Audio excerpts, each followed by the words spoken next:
झूठ का पर्दाफाश।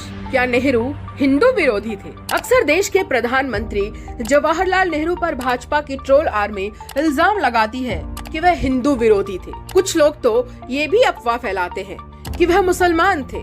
सोशल मीडिया पर कई सालों से जवाहरलाल नेहरू को लेकर इस दावे के साथ एक मैसेज वायरल हो रहा है कि उन्होंने कहा था कि मैं शिक्षा से ईसाई, संस्कृति से मुस्लिम और दुर्भाग्य से हिंदू हूँ। लेकिन सच क्या है, आइए जानते हैं। जवाहरलाल नेहरू का जन्म 14 नवंबर 1889 को इलाहाबाद में हुआ था। उनके पिता मोतीलाल नेहरू कश्मीरी पंडित थे और पेशे से बैरिस्टर थे। मोतीलाल नेहरू सारस्वत कोल ब्राह्मण समुदाय से ताल्लुक रखते थे। जवाहरलाल नेहरू की माता लाहौर में बसे एक सुपरिचित कश्मीरी ब्राह्मण परिवार से थी। सच तो ये है कि जवाहरलाल नेहरू अपने धर्म और संस्कृति का पालन पूरी ईमानदारी से करते थे। उनके लिए धर्म राजनीति नहीं बल्कि निजी अध्यात्म का विषय था। हिंदू धर्म को लेकर नेहरू के विचार खासे उदार थे।